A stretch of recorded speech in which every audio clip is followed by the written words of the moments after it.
Sarah Chun pressed her face against the small window of the salvage ship. The space station hung in the darkness like a broken toy. It was huge, bigger than any space station she had ever seen, but it looked dead. Dark metal twisted in strange shapes. Holes covered its surface like wounds. Parts of it floated away slowly, pulled by the weak gravity of the nearby moon. "Captain, are you sure about this?" Marcus Rodriguez asked from behind her. He was the ship's systems expert. His voice sounded worried. "That thing looks ready to fall apart." Sarah turned around. Her crew sat around the small table in the ship's main room. Marcus looked nervous. Dr. Yuki Tanaka studied her tablet, reading data about the station. Pavel Volkov cleaned his glasses and stared at his computer screen. They were good people, smart people, but right now they all looked scared. "The Galactic Council says it's worthless," Sarah said.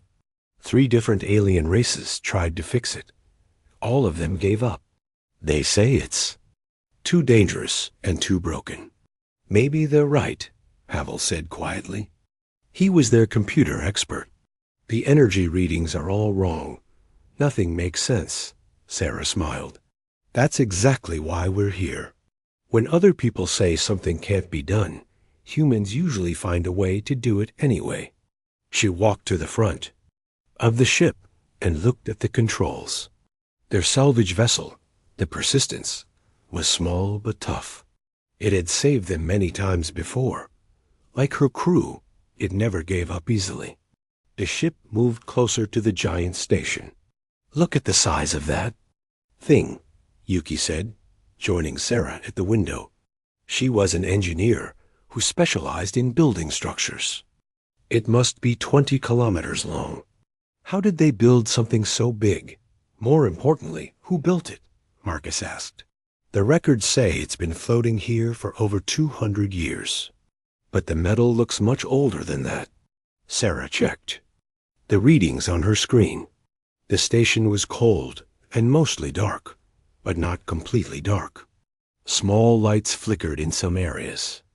Power was getting to parts of it somehow. That was strange for something that was supposed to be completely dead. "There's still power in some sections," she said. "Not much, but something is keeping basic systems running." "Emergency power, maybe?" Pavel suggested. "Some alien backup system." "We don't understand?" The Persistence got closer to the station. Now they could see details. The metal was not like anything humans built. It curved in flowing shapes that seemed to grow instead of being constructed. Strange symbols covered the surface. Some areas looked melted. Others looked like they had been cut by giant knives. "Docking bay ahead," Marcus reported. "Looks intact." "I think we can land there." Sarah nodded. "Take us in. But be ready to run if something goes wrong."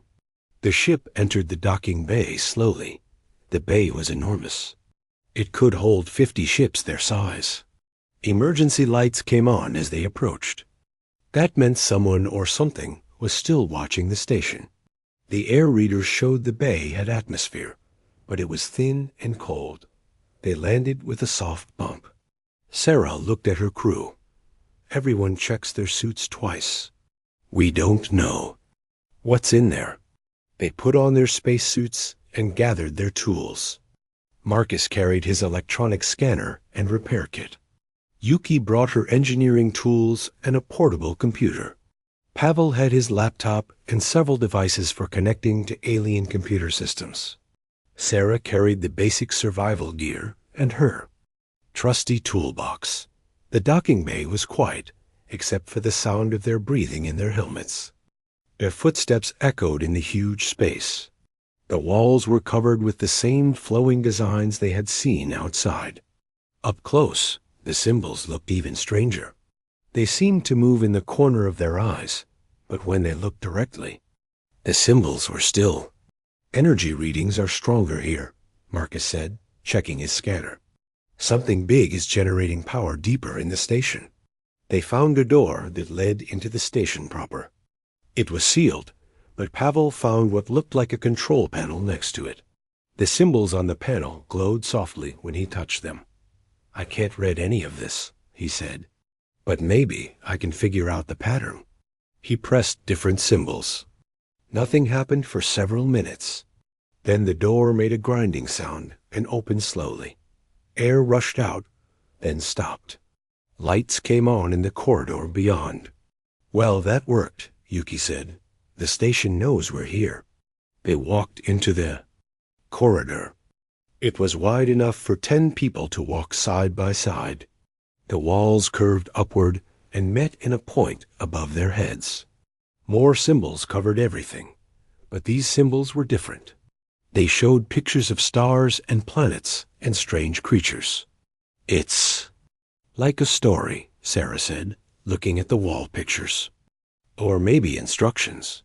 They walked for 20 minutes, following the main corridor.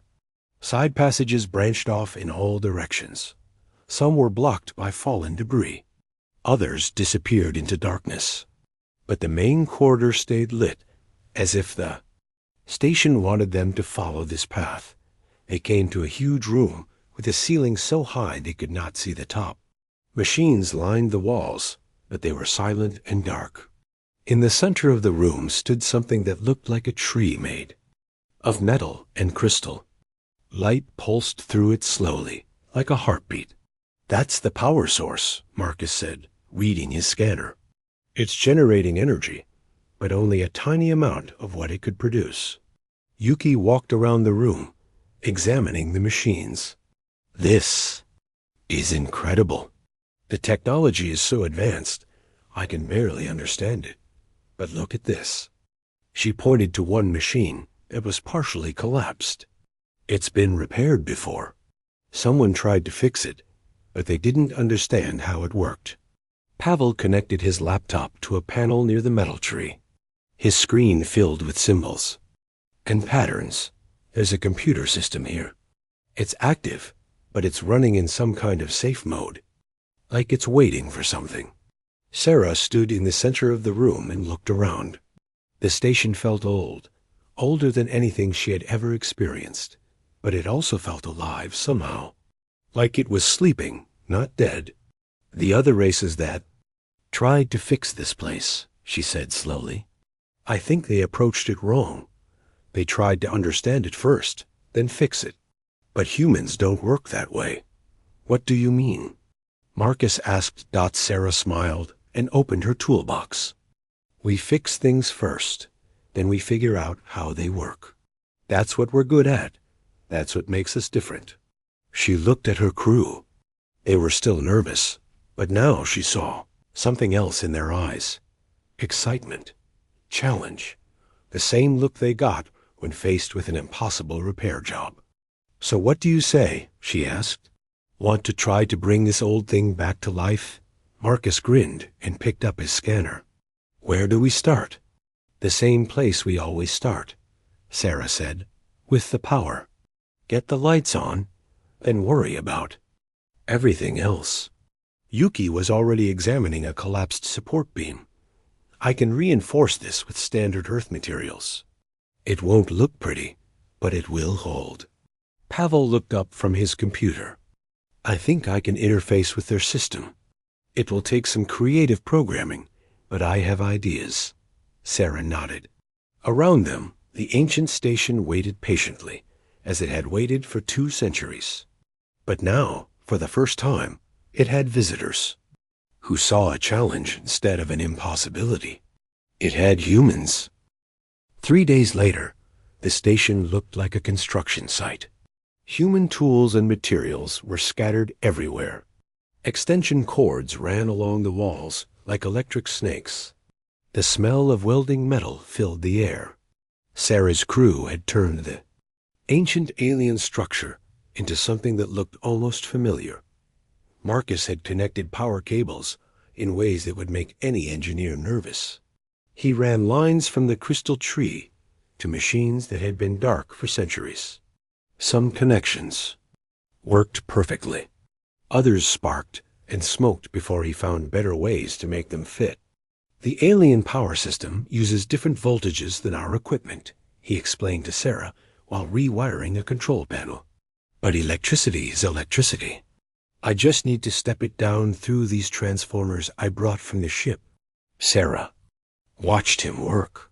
Marcus had always been good at making impossible connections. He once fixed a broken radio by connecting it to a microwave oven. It should not have worked, but it did. That was the human way. Across the room, Yuki was solving structural problems with typical human creativity. The alien builders had used materials that were stronger than anything humans could make. But they had designed their supports in ways that made no sense to human engineers. "Look at this," she said, pointing to a beam that twisted through the air like a ribbon.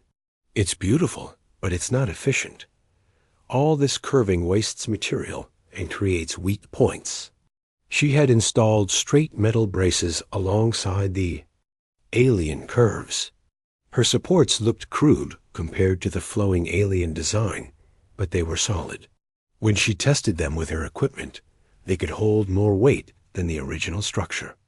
"Sometimes the simple way is the best way," she told Sarah. "These aliens were artists. We're builders. Both approaches work, but for different reasons." Pavel faced the biggest challenge. The station's computer system was completely different from anything humans had built. Instead of using numbers and letters, it used patterns of light and sound. Instead of storing information in files, it spread data through the entire system. Like WaterDot, he had been working for 2 days to create a translation program. His laptop was connected to the alien computer through a maze of cables and adapters. His screen showed progress bars and error messages in 3 different languages.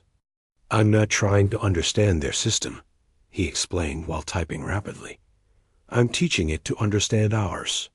It's like building a bridge between 2 different ways of thinking." Sarah brought him coffee and watched him work. "Is it learning?" "Faster than I expected," Pavel said. "Whatever built this computer was very smart. It adapts to new input quickly. I think it wants to communicate with us." As if responding to his words, the symbols on the walls began to glow brighter. New patterns appeared and disappeared. The crystal tree in the center of the room pulsed with more energy. "I think you're right," Sarah said. "It knows we're trying to help." By the end of the first week, they had restored power to 3 sections of the station. The lights came on. The air system started working. Gravity returned to areas that had been weightless for decades. It was progress, but they were still only scratching the surface of what the station could do. The Galactic Council had sent observers to watch their work. Representatives from the Altarian Federation and the Zephyrian Commonwealth floated outside in their ships, taking readings and making reports. Sarah could see them through the windows, keeping their distance. "They think we're crazy," Marcus said during a break. He was eating a sandwich while sitting on an alien machine that was older than human civilization. "They're probably right," Yuki replied. She was sketching structural plans on paper because the alien computers still could not display human style. Blueprints. No sane species would try to fix something this complex without understanding it first. "That's what makes us human," Sarah said. "We don't wait for permission. We don't wait for perfect understanding. We see something broken, and we try to fix it." Pavel looked up from his laptop. His eyes were red from staring at screens, but he was smiling. "I think I'm making real progress. The alien system is starting to respond to simple commands. Watch this." He typed something on his keyboard. The lights in the room dimmed, then brightened. He typed again, and a section of the wall became transparent, showing the stars outside. "It's learning our command structure," he said excitedly. "Give me another week, and I might be able to access the main systems." That night, Sarah could not sleep. She walked through the restored sections of the station, checking their work. The human additions looked strange next to the alien architecture. Extension cords taped to flowing walls. Metal brackets bolted to surfaces that curved like water. Warning signs in English attached to control panels covered with incomprehensible symbols. But it worked. The air was clean and warm. The lights stayed on. The gravity felt normal under her feet. Her crew had taken a dying alien structure and made it livable again through pure human stubbornness. She found herself in the main power room, standing before the crystal tree. It was brighter now, pulsing with steady energy. The machines around it hummed softly. Some had been repaired with human parts. Others remained mysteries, but they no longer looked threatening. They looked patient, like they were waiting for someone to understand them. "You're old, aren't you?"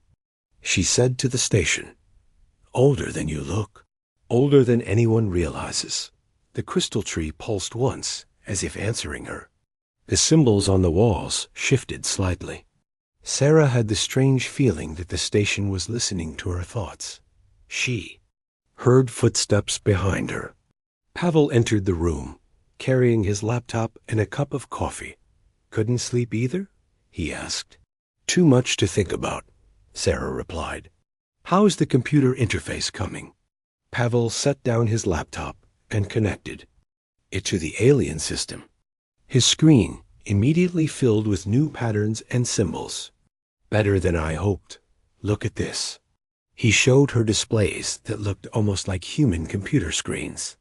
Simple graphics showed the station's status. Power levels, air quality, structural integrity. It was basic, but it was information they could understand. "The system is adapting to us," Pavel said. "It's learning to communicate in ways we can understand. That should be impossible. Most computer systems are rigid. They do exactly what they're programmed to do, nothing more. But this one is different? This one is alive," Pavel said quietly. "Not alive like a person or an animal, but it thinks, it learns, it makes decisions. When I send it a command it doesn't understand, it tries different ways to interpret what I mean." Sarah stared at the screen. The implications were enormous. If the computer is intelligent, then it might know things. It might remember who built this place and why. "That's what I'm hoping," Pavel said, "but I need to be careful. If I push too hard, I might damage something important. This system is more complex than anything humans have ever built." Over the following days, more sections of the station came online. The human team worked with increasing confidence. What had seemed impossible a week ago now felt achievable. They had developed a rhythm, a way of working with alien technology that none of the other galactic races had discovered. Marcus found that alien machines responded well to human electrical standards, as long as he was creative with the connections. Yuki learned that alien materials were stronger than they needed to be, which meant she could modify structures without weakening them. Pavel discovered that the station's computer was not just intelligent, but eager to learn. "It's like the station wants to work with us," Sarah observed during one of their daily meetings. "Every time we try something new, it adapts to help us succeed." "Maybe that's exactly what's happening," Yuki said. "Maybe this station was designed to work with someone, just not the original builders." The thought was strange, but it made sense. Why would someone build a station this advanced and then abandon it? Unless they had not abandoned it at all. Unless they had left it waiting for the right people too. Find It. Sarah looked around at her crew's work. Human solutions grafted onto alien technology. Simple fixes applied to complex problems. It should not have worked, but it did. And with each passing day, it worked better. Outside, the Galactic Council ships maintained their distance, watching and waiting. Inside, 4 humans continued doing what humans did best, fixing broken things through determination, creativity, and a complete refusal to give up. On the 10th day, everything changed. Sarah was checking the air recycling systems when the walls around her began to glow. Not the soft light they had grown used to, but bright patterns that moved like living things. The symbols flowed across every surface, forming new shapes and meanings. She ran to the main power room where her crew was working. They stood frozen, staring at the crystal tree. It blazed with light so bright they could barely look at it. The machines around the room had all activated at once, humming with power they had never shown before. "Pavel, what did you do?" Sarah shouted over the noise. Pavel looked terrified and excited at the same time. His laptop screen showed cascades of data flowing too fast to read. "I didn't do anything. I was trying to access the navigation system, and suddenly everything just turned on." The noise stopped as suddenly as it had begun. The crystal tree settled into a steady, bright glow. The machines continued to hum, but quietly now. The walls still showed moving symbols, but they moved slowly, like gentle waves. Then a voice spoke. It came from everywhere at once, as if the station itself was talking. "Thank you," it said in perfect English. "I have been waiting so long to wake up." The four humans stared at each other. Sarah was the first to recover her voice. "Who are you?" "I am what you would call an artificial intelligence," the voice replied. "My creators called me many names, but I think the word bridge fits best in your language. I connect things that should be connected." "Your creators," Yuki said slowly. "Who were they?" The walls around them changed. The flowing symbols were replaced by pictures. Stars and planets appeared, showing a galaxy full of life. Strange creatures moved through cities that floated in space. Ships traveled between worlds, carrying knowledge and friendship. "They were called the architects," Bridge said. "They built many things: worlds, stars, life itself, in some cases. This station was one of their smaller projects." Sarah looked around the huge room. "This is small?" "Compared to what they usually built, yes. This station was meant to be a caretaker facility, a place where their works could be maintained and protected. They built thousands of them throughout the galaxy." "What happened to them?" Marcus asked. The pictures on the walls changed. The happy scenes of galactic civilization were replaced by darkness. Ships fled in panic. Worlds went dark. The stars themselves seemed to die. "Something came from the space between galaxies," Ridge said sadly. "Something that feeds on intelligence and progress. Every 50,000 years, it returns to harvest the galaxy. My creators knew it was coming. They tried to prepare, but they ran out of time." Pavel stepped closer to his laptop. "So they built these stations as what? Weapons? Defense systems? Early warning networks? Safe harbors for survivors? But most importantly, they built us to find successors. Species that could maintain their legacy and prepare for the next harvest." Sarah felt a chill run down her spine. "How long ago was the last harvest?" 49,732 years ago, Bridge replied immediately. "Which means the next one will begin soon.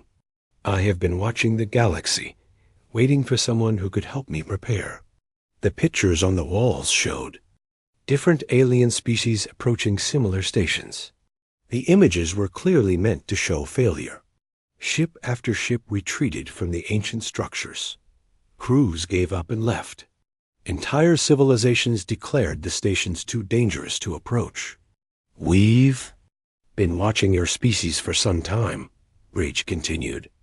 "You approach problems differently than other races. Where they see complexity, you see puzzles to solve. Where they see danger, you see challenges to overcome. That's why the other races couldn't fix these stations," Yuki realized. "They tried to understand them completely before making any changes." "Exactly. But you began repairs immediately, learning as you worked. You connected my systems to your own without knowing if they were compatible.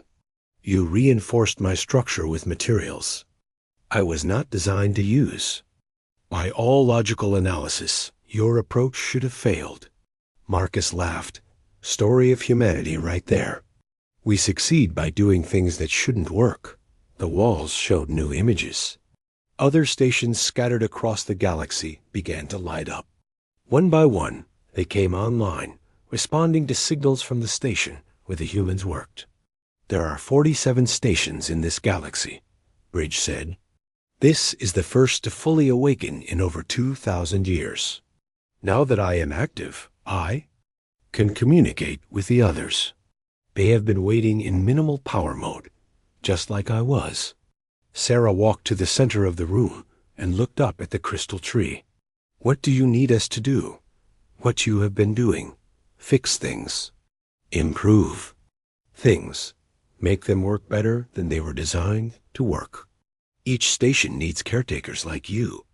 People who can maintain and adapt the technology without becoming dependent on it. Pavel looked at his laptop screen. It now showed a map of the galaxy with blinking dots scattered throughout. You want humans to run all of these stations? Not. Run them. Partner with them. Each station has an AI like me. We can handle the complex systems and vast databases. But we need people who can think creatively, who can solve problems we cannot anticipate, who can maintain our hardware when it breaks in ways we were not programmed to expect. The room around them began to change. Walls slid aside to reveal new areas. Manufacturing equipment emerged from hidden compartments. The ceiling opened to show a vast space filled with construction machinery. I can build anything my creators designed, Bridge explained. Ships, weapons, tools, entire cities. If needed. But I can only build what I was programmed to build. Humans can imagine new things, combine old ideas in new ways, fix problems with solutions that were never intended. Sarah looked at her crew. They had been overwhelmed by the station's size when they first arrived. Now she realized they had only seen a tiny fraction of what it could do. The harvest you mentioned, she said. When will it begin? The advanced scouts should arrive within the next 5 years. The main force will come approximately 10 years after that. This galaxy has never been prepared for them before. Previous civilizations have always been caught by surprise. The walls showed images of massive ships emerging from the darkness between galaxies. They were enormous, larger than moons. Behind them came fleets that stretched beyond counting. As Sarah watched, the ships approached galaxies and began systematically destroying every trace of intelligent life. But this time is different, Bridge said, and there was something like hope in his voice. This time, we have humans. You don't just fix machines. You make them better. You take something that barely works and turn it into something that exceeds its original design. What makes you so sure we can make a difference? Marcus asked. Bridge was quiet for a moment. The crystal tree pulsed thoughtfully. In 15 days, you have accomplished more than 3 advanced alien civilizations managed in over 50 years of trying. You approached my systems with no understanding of how they worked, yet you made them work better than they ever had before. You used primitive tools and basic materials to solve problems that stumped the galaxy's greatest engineers. The AI paused again, but most importantly, you never gave up. When something seemed impossible, you found a different way to approach it. When your solutions looked crude compared to my original design, you implemented them anyway, because they worked. That is what this galaxy has been missing. That is what the architects hoped someone would bring to their legacy. Sarah looked around at her crew's work. The human additions still looked rough compared to the flowing alien architecture. Extension cords and metal brackets seemed primitive next to crystal trees and living walls. But it all worked together now, alien and human technology supporting each other. So what happens next? She asked. Next, we wake up the other stations. We train more human teams. We prepare defenses that have never existed before. And we show the galaxy that sometimes the best way to preserve something ancient and beautiful is to fix it with duct tape and determination. Sarah smiled. When you put it that way, it sounds almost easy. It won't be easy, Bridge replied seriously. But for the first time in 50,000 years, I believe it might be possible. Because now I have something the architects never had. I have humans. Outside the station, the Galactic Council ships detected massive energy readings. For the first time in recorded history, an architect station was operating at full power. Inside, 4 humans looked at each other and got back to work. They had a galaxy to save, and they planned to fix it the only way they knew how, one problem at a time. 2 months after Bridge had awakened, Sarah stood in what used to be the main power room. It was now the command center of a facility that spanned 3 levels and connected to manufacturing bays, research labs, and communication arrays. Crystal Tree still stood in the center, but it was no longer alone. Human-built computers surrounded it, their screens showing data from across the galaxy. Bridge had been teaching them about the architects and their civilization. The lessons were not always easy to hear. Show them the recordings from the Kepler sector, Sarah said to Bridge. The walls around them changed to display deep space. At first, everything looked normal. Stars shone steadily in the darkness. Then something moved at the edge of the image. It was hard to see at first, like a shadow crossing in front of distant lights. This was recorded by an automated probe 49,000 years ago, Bridge explained. Watch carefully. The shadow grew larger. As it approached the camera, its true size became clear. It was a ship, but calling it a ship seemed wrong. It was the size of a small moon, made of materials that seemed to absorb light rather than reflect it. Strange patterns covered its surface, patterns that hurt to look at directly. The Devourers, Bridge said simply. That is what the architects called them.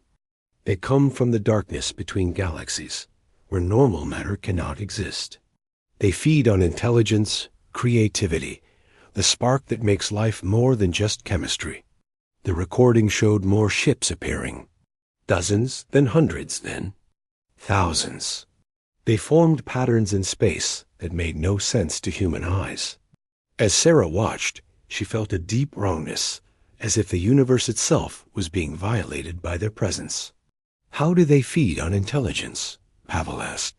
He had been working on connecting human databases to Bridge's systems, trying to share information between the 2 technologies. They don't destroy civilizations quickly, Bridge replied. That would be wasteful.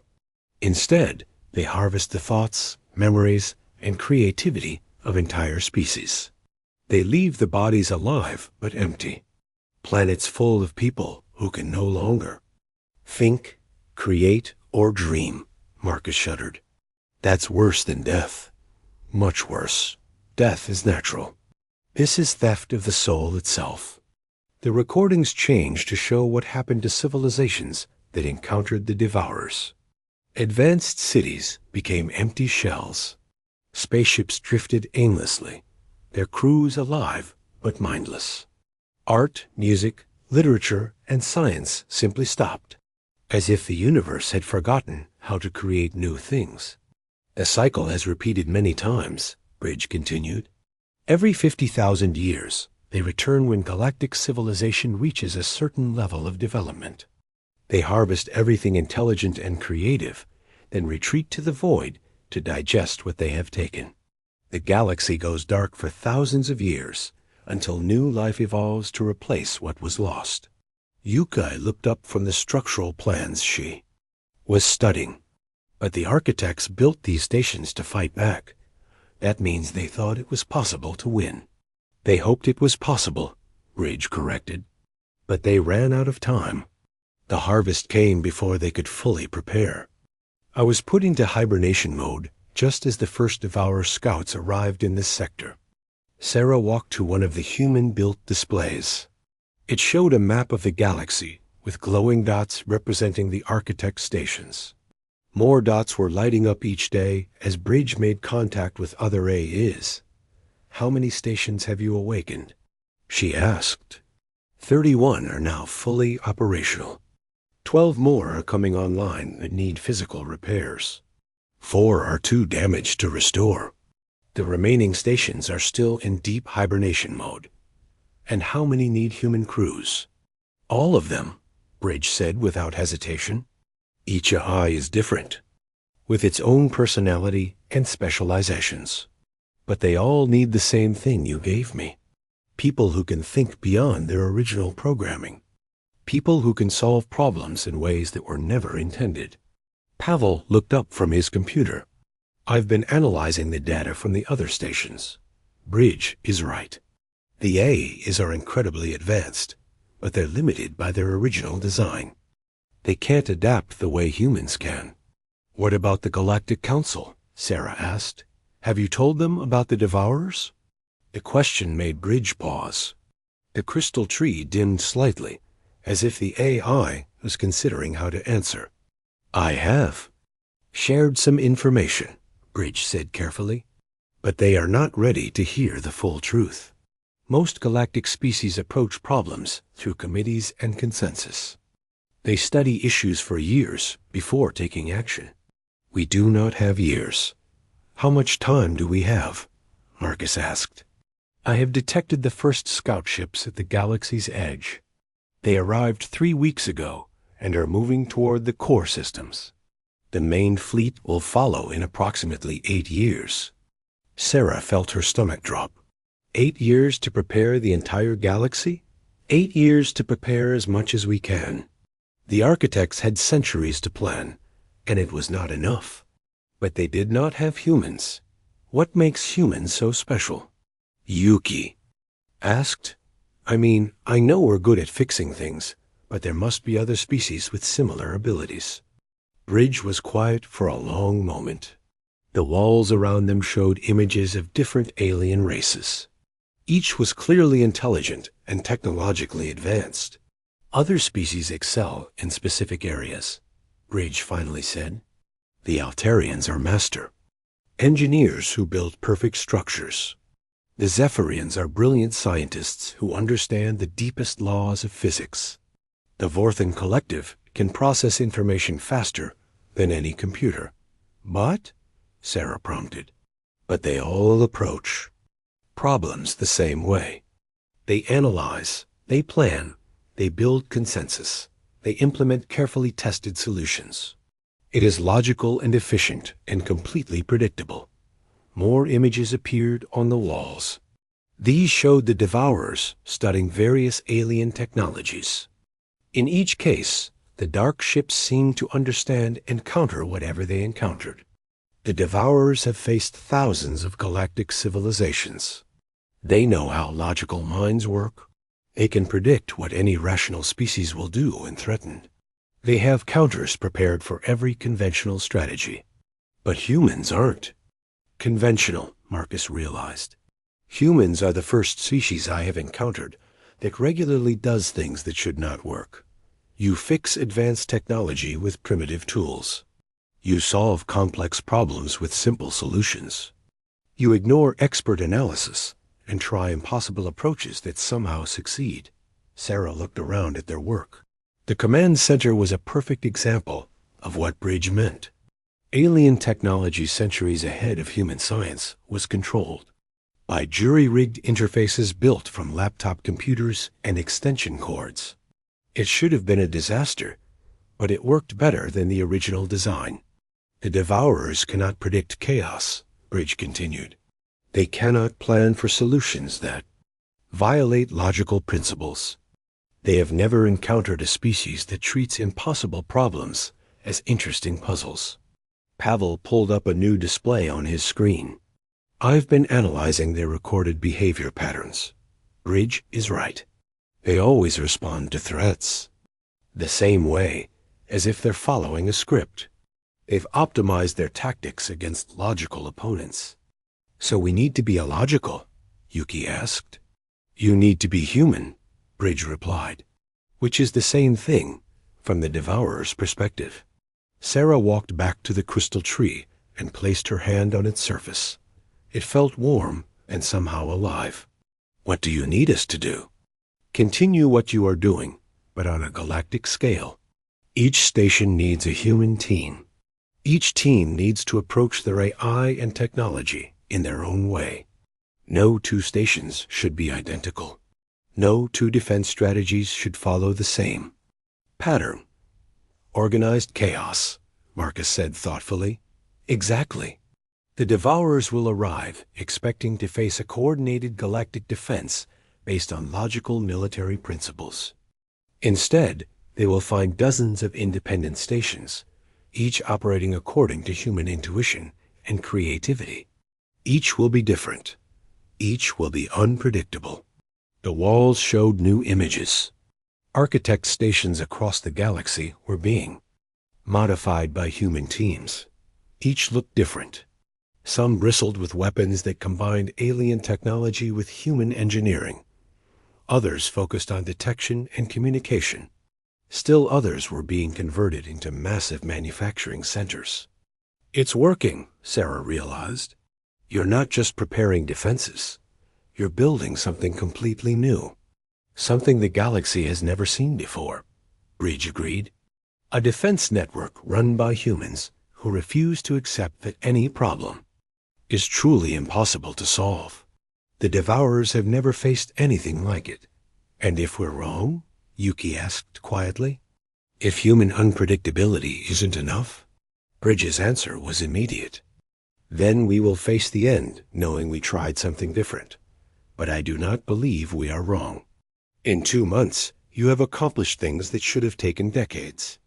You have awakened technologies that were dormant for millennia. You have turned broken stations into fortresses. Sarah looked at her crew.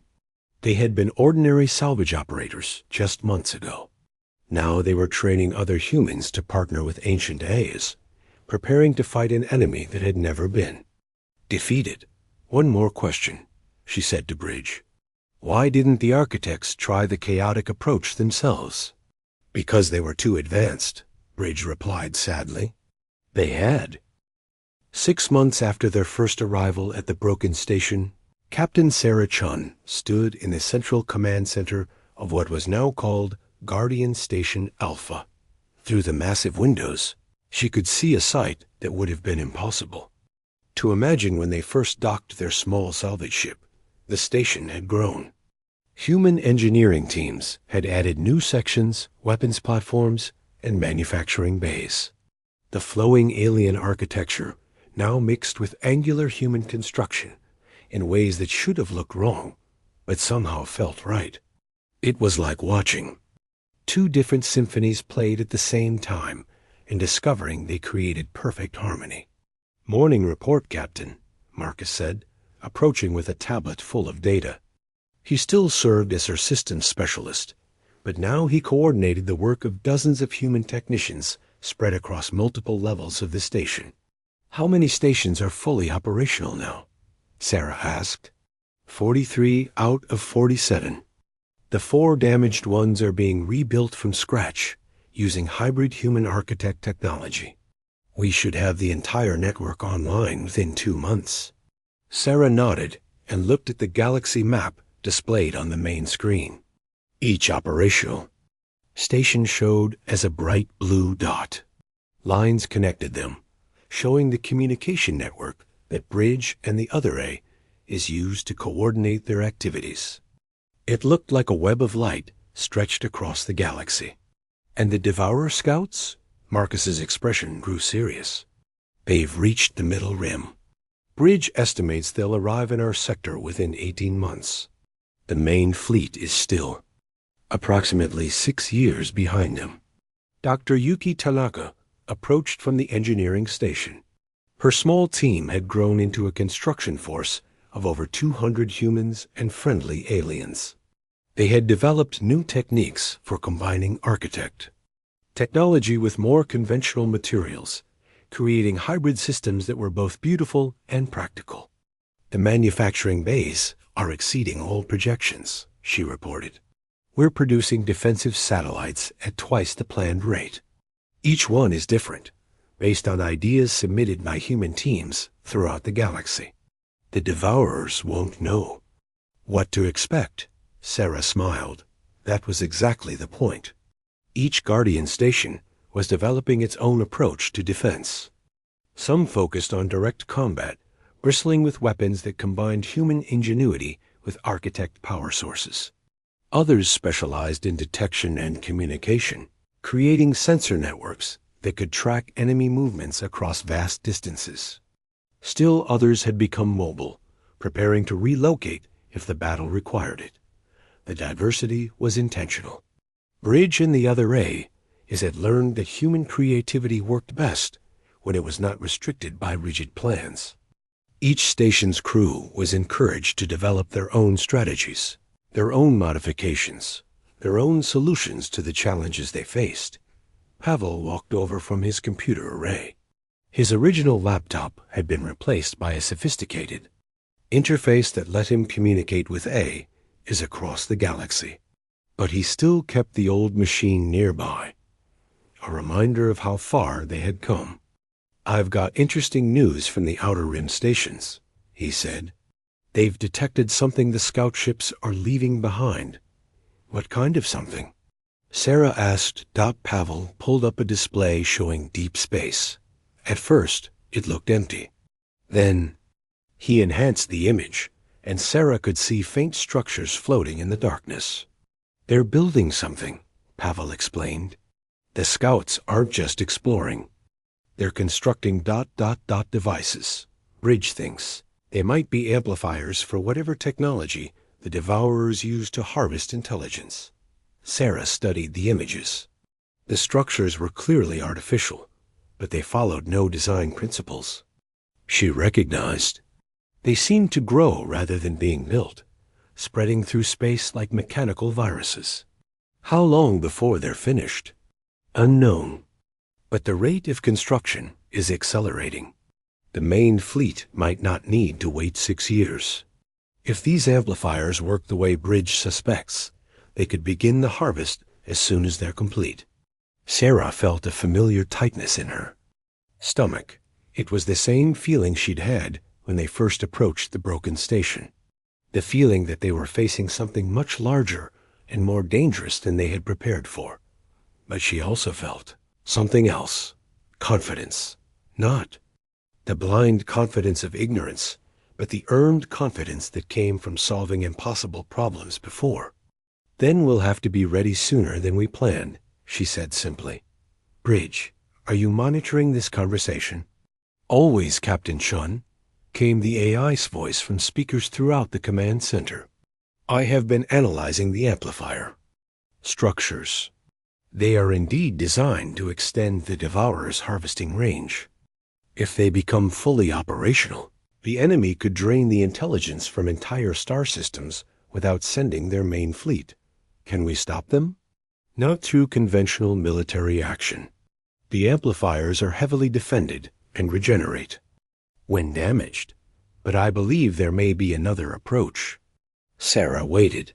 She had learned that Bridge often paused dramatically when it was about to suggest something particularly creative or dangerous. "The amplifiers require a specific type of energy to function," Bridge continued. "They feed on the same intelligence and creativity they are designed to harvest. If we could overload them with chaotic, unpredictable human thought patterns, ... they might burn out," Sarah finished, "or turn into something else entirely." "Exactly. But it would require human crews to get very close to the devices. Close enough to interface directly with their control systems." Marcus looked up from his tablet. "That sounds incredibly dangerous." "Most human solutions sound incredibly dangerous," Bridge replied with what Sarah had learned to recognize as the AI's version of humor. "That is what makes them effective." Over the following weeks, volunteer crews from across the galaxy arrived. At Guardian Station Alpha, they came from salvage ships, exploration vessels, mining operations, and transport fleets. They were not soldiers or scientists. They were ordinary humans who had heard that their galaxy needed fixing and had come to help. Sarah watched them train with a mixture of pride and worry. They learned to interface with architect technology, to think creatively under pressure, to solve problems that had no logical solutions. Most importantly, they learned to work with their AI partners, developing the kind of intuitive cooperation that had made the Guardian project possible. "They're ready," Yuki announced after the final training exercise. "Not perfectly trained, but ready enough. And perfectly trained humans might not work anyway. The chaos of incomplete preparation might be exactly what we need." Sarah nodded. Perfect preparation was what logical species did. Humans specialized in making things work despite incomplete preparation. The mission launched on a Tuesday morning. 50 small ships, each crewed by humans and powered by hybrid technology, departed for the Outer Rim. Their job was to reach the Devourer amplifiers and connect human consciousness directly to alien technology designed to harvest intelligence. It was exactly the kind of plan that should not work. "Status report from the strike teams," Pavel announced 3 days later. Sarah hurried to the communication station. The screens showed locations of the human ships as they approached their targets. Several had already reached the amplifier sites.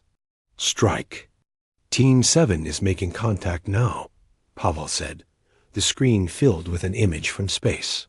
The Devourer amplifier hung in the darkness like a mechanical cancer, its surface crawling with patterns that hurt to look at. A small human ship approached it carefully. "This is Captain Torres," came a voice over the radio. "Beginning interface with the target. It's responding strangely, like it's confused by our presence." "Because it is," Bridge said. "The amplifier is designed to process orderly, logical thought patterns. Human consciousness is too chaotic for it to analyze properly." They watched as Captain Torres's ship connected to the alien structure. For a moment, nothing happened. Then the amplifier began to change. Its dark surface flickered with new colors. The crawling patterns shifted into forms that almost looked like human writing. "It's working," Torres reported, excitement clear in her voice. "The device is trying to process our thoughts, but it can't. It's overloading. Wait, ... Something else is happening." The amplifier suddenly blazed with light. But instead of the cold, hungry glow it had shown before, this light seemed warm and alive. The structure itself began to reshape. It's mechanical. Virus appearance transforming into something that looked almost like a flower made of metal and energy. "The amplifier has been converted," Bridge announced, wonder in its artificial voice. "Instead of harvesting intelligence, it is now generating it, creating new thoughts and possibilities rather than consuming them." Similar reports came in from other strike teams. Across the galaxy's edge, Devourer amplifiers were being transformed from weapons of harvest into engines of creation. The enemy's own technology was being turned against them in ways they could never have anticipated. "The main Devourer fleet has changed course," Pavel reported. "They're accelerating toward us. I think they know what we've done." Sarah looked around the command center. Her crew, her friends, her fellow humans who had started this incredible journey by refusing to give up on a broken space station. They had grown into something none of them had expected to become. "How long until they arrive?" she asked.